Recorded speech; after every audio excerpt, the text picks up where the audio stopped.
In light of many new revelations and official admissions, the darkest chapter in Soviet history came to be re-examined.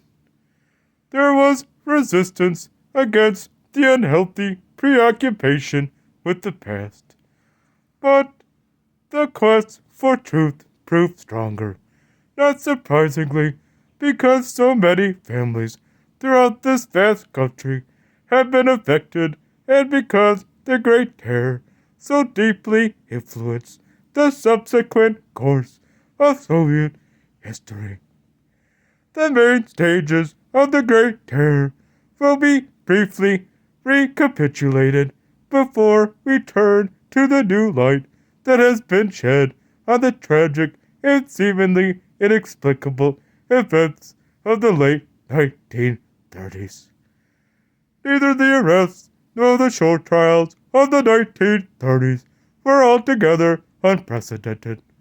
Prison camps and police isolators had existed even in the 1920s, although the overall number of political prisoners was then much smaller. Executions were as yet rare, only with the 4 show trials of sundry wreckers and saboteurs that took place in the late 1920s and early 1930s was a new era inaugurated. Although limited in scope, these trials are of relevance because the charges against the accused were largely false, and the techniques employed to extract confessions were also novel. For those staging, managing, and conducting the trials, there were limbering up exercises for the big events that were to follow in 1936 and 38. The period of the Great Terror proper was ushered in by the murder of Sergei Kirov, the Leningrad Party boss, and after Stalin, one of the central figures in the land.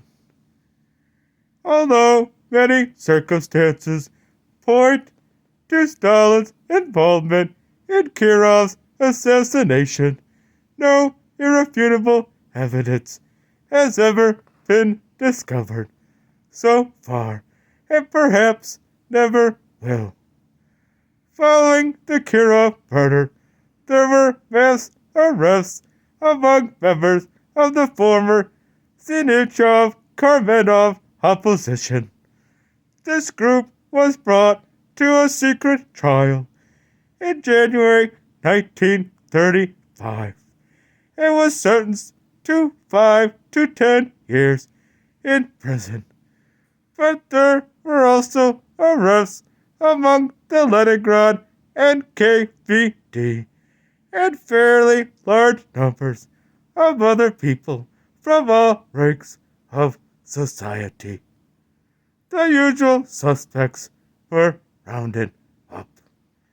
As in the trials that were to follow, Wyszynski and Ulrich were presiding judge and chief prosecutor, respectively. The next stage began with the second Zinoviev-Karmenov trial in August 1936. This time, the proceedings were public. It was claimed that the defendants had deceived the authorities in their first trial. They bore not only moral responsibility for Kirov's murder, as claimed the year before, but had actually killed him and also tried to murder Stalin, Lenin, and many others. They had been agents of foreign intelligence services, European as well as Japanese. They had sabotaged agriculture, industrial plants, and railway lines. The same charges, with but minor variations, figured in the subsequent trials. The Piatkov-Radek trial of February 1937, the case against the Red Army leadership in June 1937, and the trial of Bukharin, Rykov, and others. In the show trials, all the accused confessed, some more readily than others. Most were sentenced to death, but even the few who received lesser sentences were killed. 10 years without the right of correspondence was synonymously with most immediate execution. In the meantime, Yagoda, the People's Commissar of the Interior, who had been instrumental in engineering the early stages of the purges, was removed from his job in September 1936 and eventually sentenced to death in the Bukharin trial. His successor, Nikolai Ezov, lasted for little more than a year and was then replaced by Lavrenti Beria. Beria headed the security services until shortly after Stalin's death, when he too was executed for, among other things, having been a British spy since 1918. But the trials were only the tip of the iceberg, whereas the various Moscow court proceedings concerned no more than 50 people. The number of victims was in the millions. The whole Bolshevik old guard was decimated, and the same is true with regard to the Red Army officer corps and NKVD leadership, down to the local level. Altogether, some 20,000 people. Many foreign communist leaders were among the victims. Stalin had more German and Polish communist leaders killed than Hitler.